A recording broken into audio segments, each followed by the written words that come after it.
परम पावन परम पूज्य आचार्य प्रवर के श्री चरणों में सभक्ति वंदना।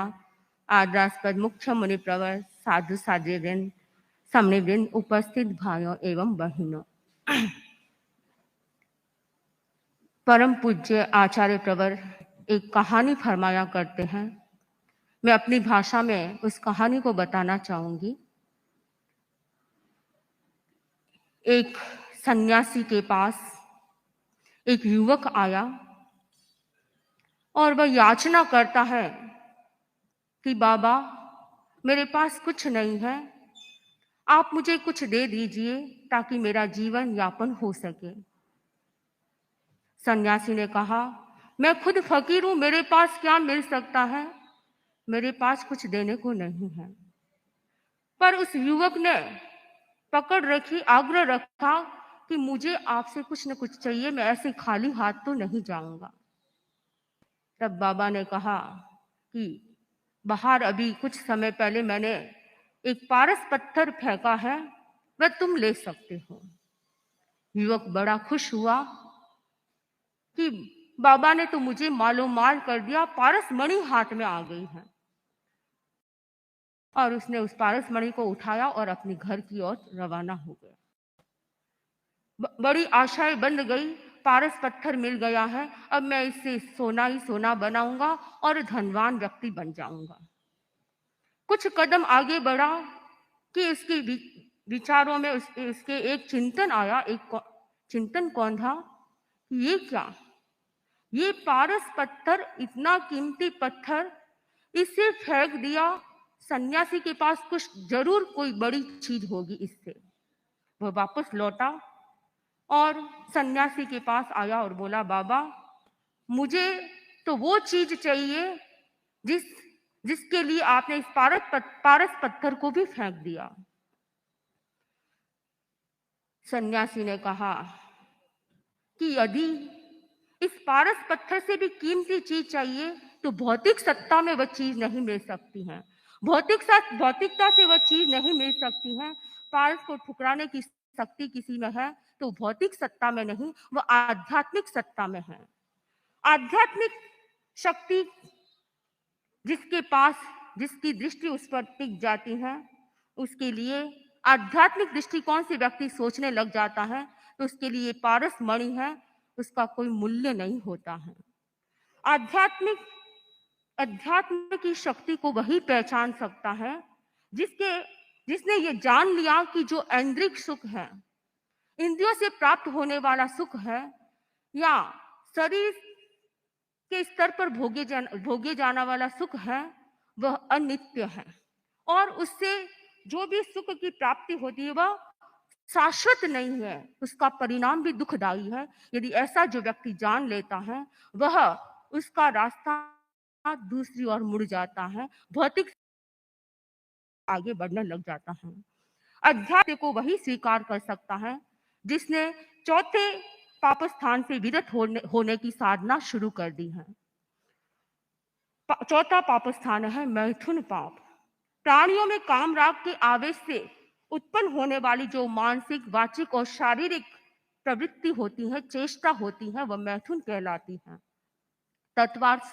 तत्वार्थ भाष्यानुसारिणी में कहा गया है, पूर्व लक्षण योगान मोहदय सति चेतना चेतन स्रोतसो आसेवनम अब्रह्म। अर्थात कषाय आदि प्रमाद के योग से जो मोह का उदय होता है, मोह के उदय होने पर जो इंद्रियों का आसेवन होता है, वह अब्रह्मचर्य कहलाता है। दो प्रकार से हम इसे समझ सकते हैं। एक स्थूल मैथुन, जो औदारिक या व्याक्रिय शरीर के साथ काम चेष्टा की जाती है, वह स्थूल मैथुन कहलाता है। और सूक्ष्म, जहाँ इंद्रिय, मन, वाणी में जो अल्प विकार उत्पन्न होता है, इसे हम सूक्ष्म मैथुन कह सकते हैं। हमारी 5 इंद्रियां हैं। पहली है श्रोतेंद्रिय। राग उत्पन्न करने वाले शब्दों को सुनना, राग उत्पन्न करने वाले गीतों को सुनना, यह श्रोतेंद्रिय के प्रति कामना पैदा होना। दूसरा चक्षुर इंद्रिय, सुंदर रूप देखने की कामना, यह चक्षुर इंद्रिय का विषय हो जाता है। घ्राण इंद्रिय, अच्छी अच्छी सुगंध को सूंघना और उससे उसकी कामना करना, उस सुगंध को सूंघने की कामना करना, उसे कामाकुल व्यक्ति बन जाता है। चौथी इंद्रिय रसनेन्द्रिय, गरिष्ठ भोजन करना, तामसिक भोजन करने की कामना रखना, यह रसनेन्द्रिय का विषय है। और स्पर्शनेन्द्रिय, प्रिय व मृदु स्पर्श को की चाह करना, उसकी कामना करना, यानी ये पांचों इंद्रियों की विषयों के प्रति जो हमारी लोलुपता है, रागासक्ति है, वह व्यक्ति की कामाग्नि को बढ़ाती है, कामाग्नि को प्रदीप्त करती है। घटना हम समझ सकते हैं एक घटना के माध्यम से कि एक मामूली स्पर्श के माध्यम से भी व्यक्ति की कामना कैसे उद्दीप्त हो जाती है।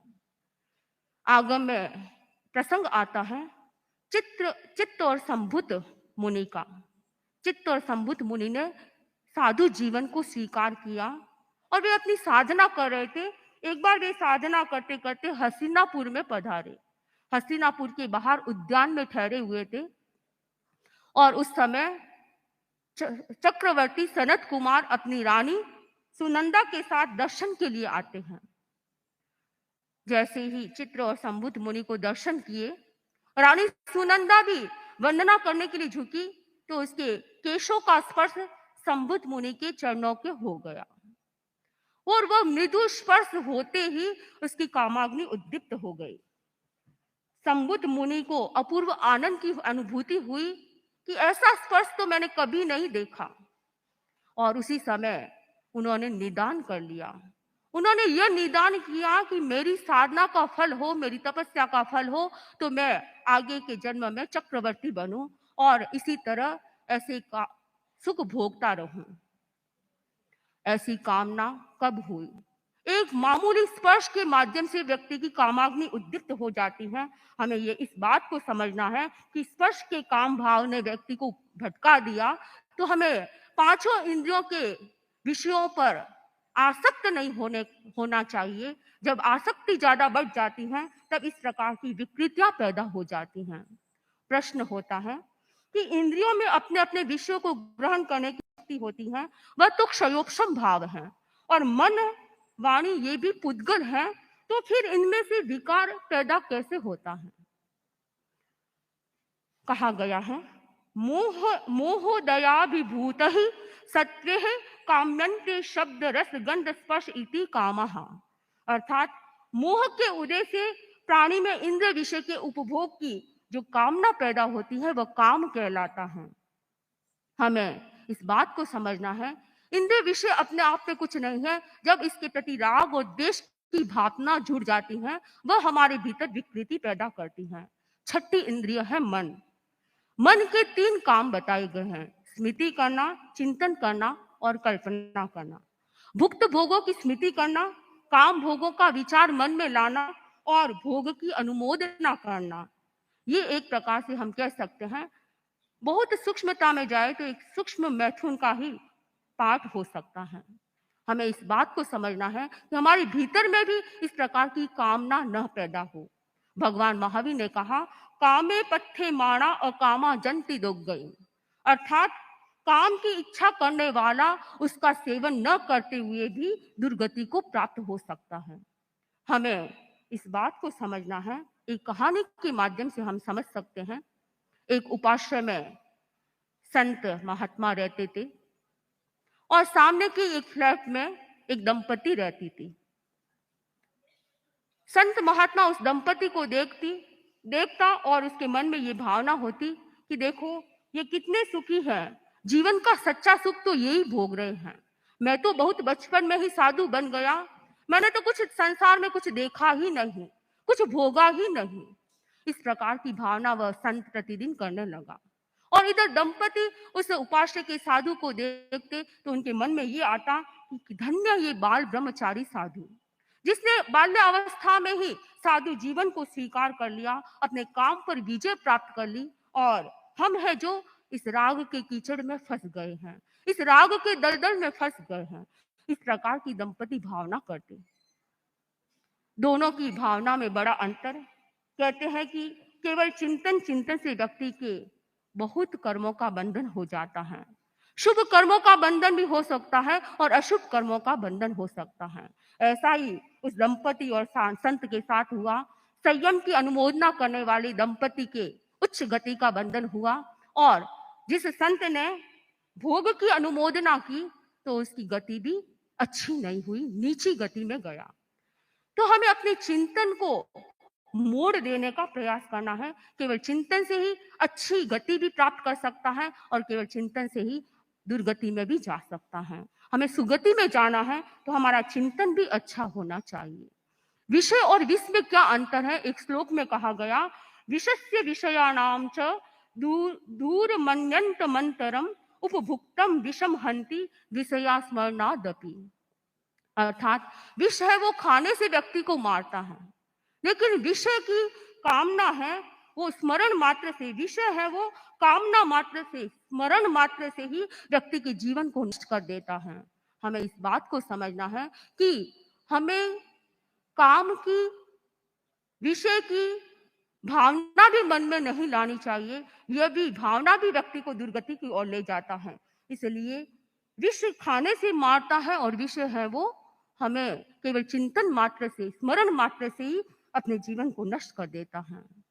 दो प्रकार के जीवन, एक साधु जीवन और एक गृहस्थ जीवन।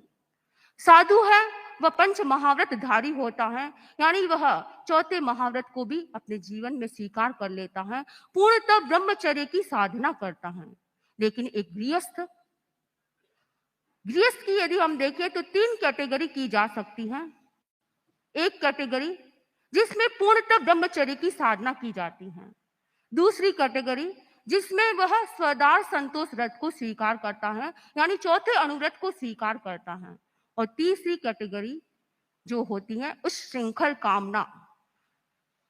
दो कैटेगरी जो प्रथम है वह एक श्रावक जीवन जी सकता है, लेकिन अंतिम कैटेगरी वह कैटेगरी ऐसी कैटेगरी है जिसके माध्यम से व्यक्ति समाज में घृणित दृष्टि से देखा जाता है, निंदनीय दृष्टि से देखा जाता है, यानी उसकी समाज में निंदा होती है। एक गृहस्थ को इस प्रकार की कार्य से बचने का प्रयास करना चाहिए जो कि समाज में निंदनीय दृष्टि से देखा जाता है। हम देखते हैं नाइट क्लब, डिस्को डांस, इस प्रकार की ऐसी ऐसी प्रवृत्तियां होती हैं जहां व्यक्ति की कामाग्नि प्रदीप्त हो जाती है।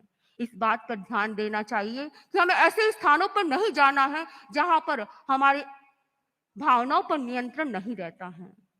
एक नशा जैसी प्रवृत्ति जिसके कारण व्यक्ति कामाकुल बन जाता है।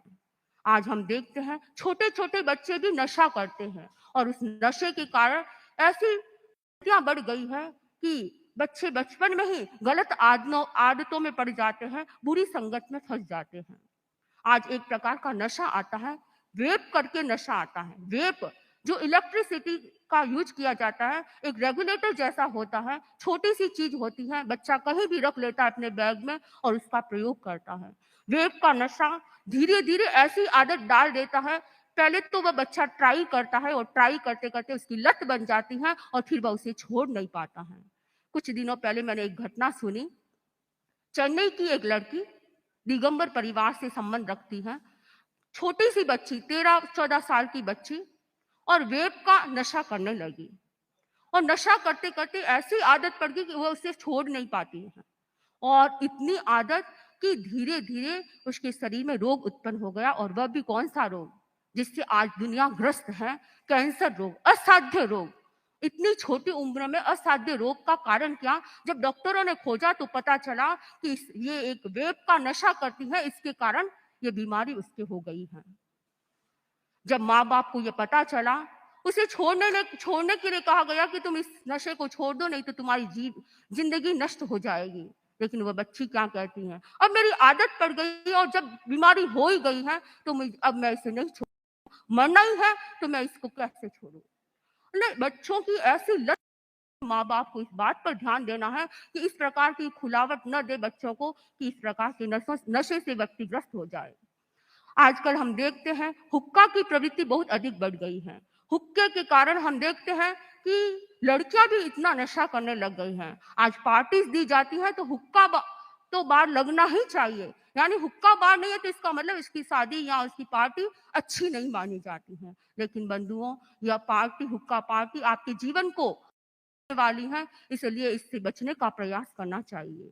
और ऐसी नशे की आदत, अभी कुछ दिन पहले एक भाई आया, यहाँ से 2 किलोमीटर दूर वह गया और उसने कहा कि महाराज वहाँ भुट्टे सिक रहे थे, कुछ लड़के वहां पर भुट्टे खा रहे थे, मैंने भी सोचा भुट्टे खाने जाऊं। वह भुट्टा खाने बैठा तो उधर ही देखा कि लगभग 10-15 लड़कियां नशा कर रही हैं, और वो भी सिगरेट का नशा कर रही है, स्मोकिंग कर रही है, और लड़के हैं वो भुट्टा खा रहे हैं। ये ऐसी प्रवृत्ति बढ़ गई है कि लड़कियां, लड़के तो करते ही है नशा, लेकिन लड़कियां भी इतना अधिक नशा करने लग गई हैं। और ये नशे की प्रवृत्ति व्यक्ति को विशेष